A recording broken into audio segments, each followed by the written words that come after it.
Hello, everyone. My name is Jason. Hi, Tim. Hello, everyone else. How is Berlin treating you so far? Okay. Yeah? All right. We're going to try this again with a bit more energy in here, please. So how is Berlin treating you so far?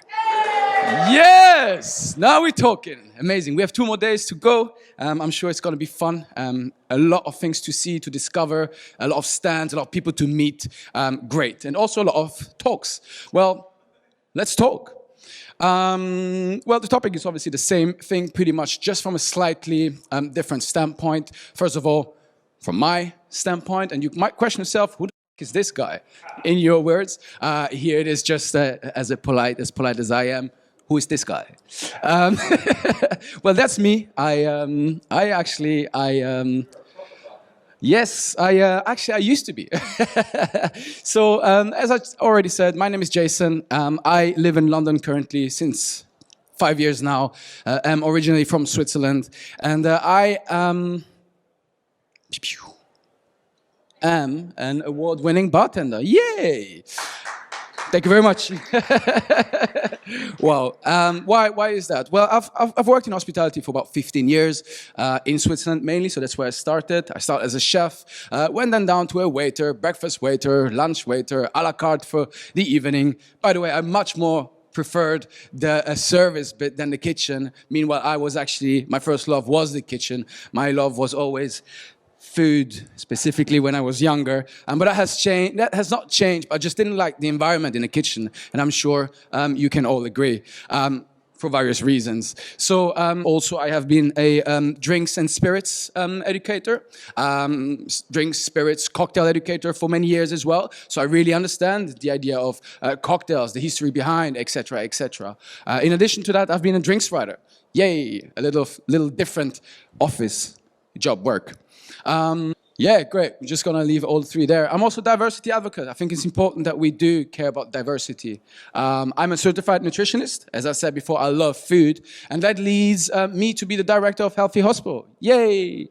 Now, why Healthy Hospo? Because our mission is really to create a happier and healthier hospitality, as Tim already said before. So, well, let's just quickly dig into what Tim said before and summarize that a little. Well, people are more productive, we have learned. Thank you, Tim. People are also better advocates if they are healthy.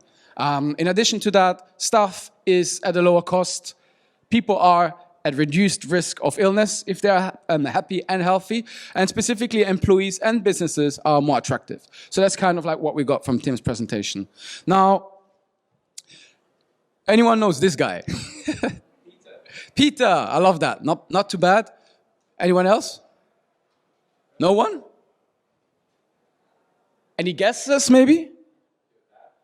Well, his name is Boss. Okay. So if you look at him and if you look deep into his eyes, I'm pretty sure you all have known such a character. Yes? If yes, give me your hand up. If no, that's okay. Great. So pretty much half of the room knows that character. I'm very happy if not everyone did, because there are incredible, amazing leaders up there. So why I'm basically taking this boss out? Because I really believe in the difference between boss and a leader. Now, one of the favorite statements that some bosses would basically just lined up. Well, the first one is, it's not my job to take care of my employees' health. Okay. I'm not a healthcare professional. I don't know if you ever heard that. And it goes further the line, and there are even more than just 5. Can't they take care of themselves? Or, back in my days, that didn't exist. Or, do I really look like I care? People just don't care, apparently. Some bosses don't care. Why? Because business is all about making profit, profit, profit, and getting where they want to be. Well, you know what? Keep the coins. We won't change. Things have changed. The world has changed. Our mindset has changed.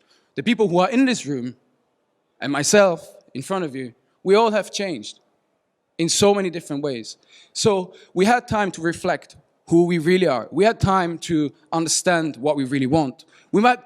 All of us might not be right there, but at least we have made a massive jump forward.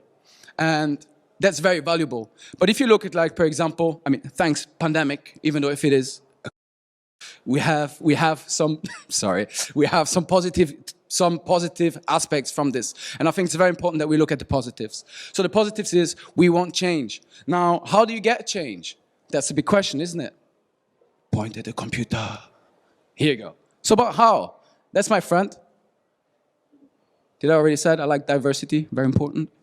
Great. Well, very important. Now the question is, but how do we wire people's mindset? That's a good question. Another question would be how to command people's habits. And maybe a third one, how do we control people's overall health? Any answers in the room? Don't be shy. Yes, please. Yes, I love that. So we put an easy environment from that. Great. Anyone else has another idea or maybe a thought? Please. We change the people. Interesting. Very cool. One more input, maybe? Give them an input in the business. Give them an input in the business. Amazing. And you wanted to raise your hand as well? Lead by example. Lead by example. Well, these are awesome thoughts. I think this is very important what you said. Before we jump into what you said, we're just gonna... Oh yeah, in your business. Great. Well, the point is, we don't want to wire people. We want to nourish people's mindset. Does that make sense?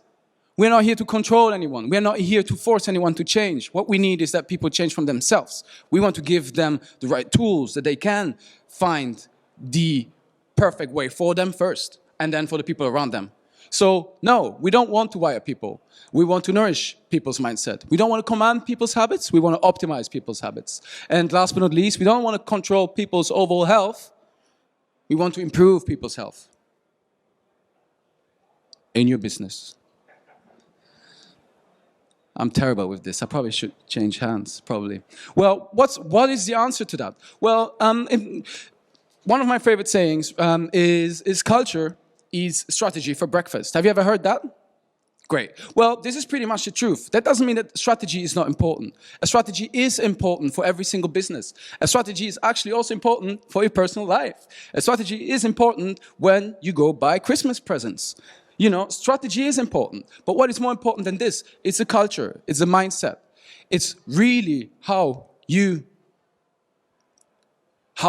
and why you think of making that specific thing. Now,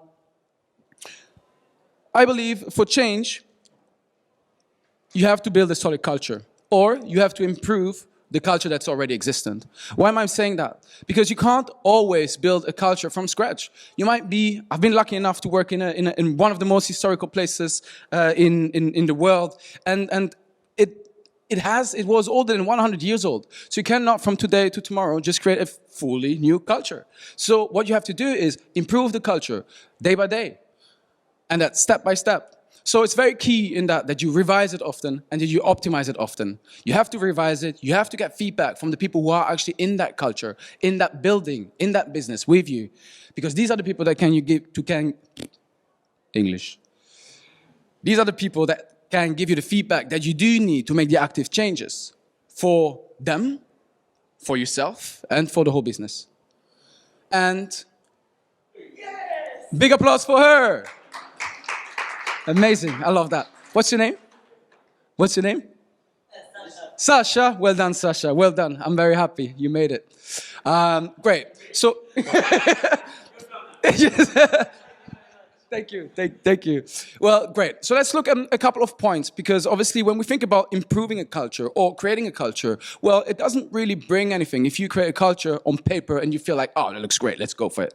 Well, it doesn't really work like this, because as Tim already said before, we work in hospitality. Hospitality is a people's business. So if we don't take people's opinion in consideration, well, you'll never get where you want to go for their needs. You can't fulfill their needs if you don't know what they actually want. And it's not because you heard whatever here or you read whatever there, even though books are great, don't get me wrong, but it is still key that we have that personal element from the people themselves. So what today's employee really wants and needs is balance. Well, what is balance? Well, balance is many things, but mainly, let's speak first about work-life balance. So imagine if I work in a venue, I don't know, do we have a few hands up? Who is a frontliner? So who works who is a bartender, server, chef? Hands up. Great. Now tell me, who are all the managers, owners? Okay. Is this managers? Just managers? Sorry. Great. Owners? Great. Brands? Great, awesome. So we have everyone from a little every side. So now balance is key. Obviously, when you work in an office or home office, or let's better say remotely, you're more likely to have the opportunity to have a bit of more flexibility. And flexibility gives you probably a bit better balance. Work-life balance. But maybe that doesn't work for everyone that is a frontliner, bartender, server, or in the kitchen. But maybe you can't be as flexible, but that doesn't mean that you can't find balance. It's really about the balance when you go to work and also when you get off to work. And what do you do during your time off work? The second element is people need to know you care. I don't want to be a boss. Maybe you want, but it doesn't bring me, think about it. Think twice about it if it really brings you further. What you want is to be a leader. Sasha said it. So if you want to be a leader, well, you need to show your people that you do care. And they need to feel that they are valued. You need to be able to speak open with people. Open and honest communication. There are different ways to get that. Whether if it is on a daily basis, hey, how are you? How efficient is that? Hey, how are you doing today? You okay? Yeah? How was your day? Yeah? What's going on? Like this. It's like this. All right. Make sure today that you give him a big hug before we leave this room all together, yeah? Okay? So this is how we care about people. We ask them how they are. We ask them how we can help. You want some water? A little bit. Can we get this man some water, please? Thank you. This is how we build the people around us. This is how we support them. But that doesn't mean anything if it's not genuine, if that makes sense. Give people the opportunity to learn and grow. I know how that is. I am such a perfectionist in so many ways. So I'm going to be behind you, and I'm going to push you, and I'm going to, come on, let's go, quicker. This margarita, what's your recipe? That's wrong. Down the drain, do it again. I'm going to push you. But that's what you want. You want to learn, you want to grow, don't you? Why would you do that job otherwise? I'd rather stay at home if I don't learn. So give the people that opportunity. Inclusivity. It's incredibly important. People need to feel comfortable. People need to feel welcome. We work in hospitality, but that's not only from the guest perspective. That's in your team. It starts in your team first. If I come to work, I'm very honest. I am probably, like most of my life, I've been the only mixed race person in school for sure, and in my professional career most of the time as well. So imagine if I don't feel comfortable, which happens so often in my life. Well, I am not able to perform in the right way, am I? How would you expect? How can you actually expect that if you don't even guarantee that people feel comfortable? One of the easiest way to make people not feel included or valued is just by using the language barrier.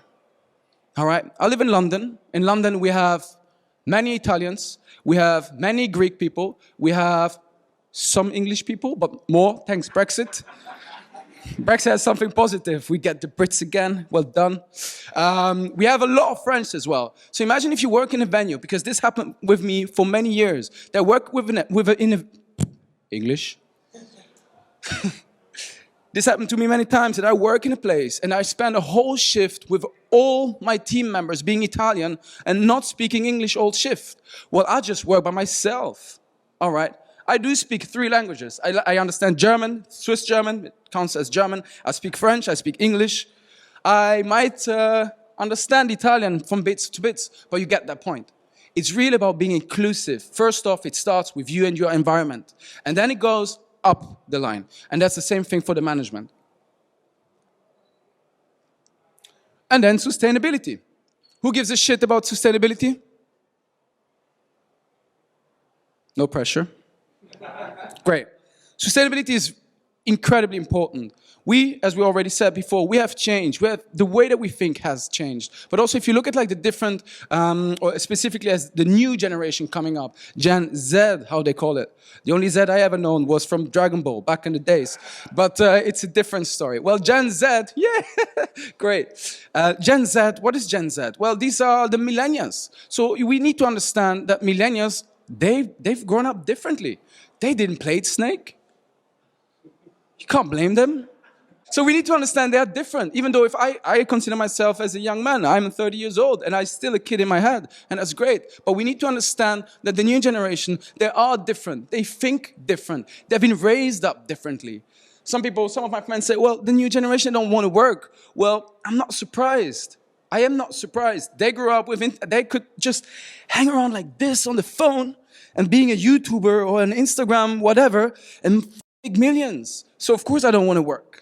Does it make sense? So of course the world has changed, people has changed, jobs have changed, job titles have changed. So we need to make it more attractive. And these people do care about how we do care about the planet. That's the reality. And this is only going to be more.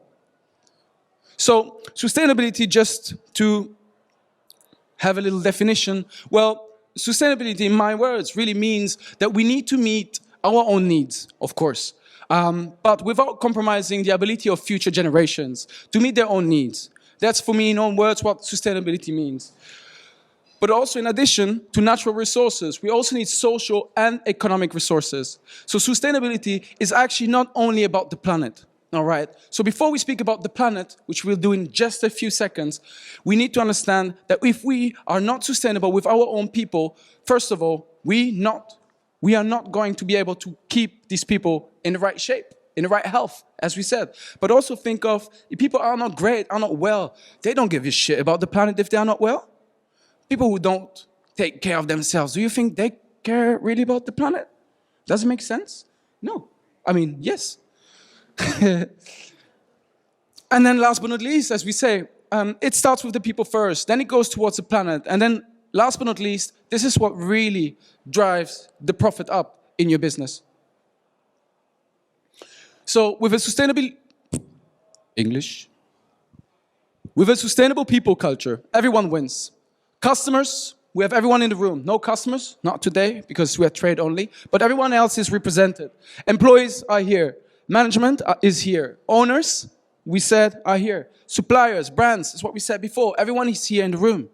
And we said if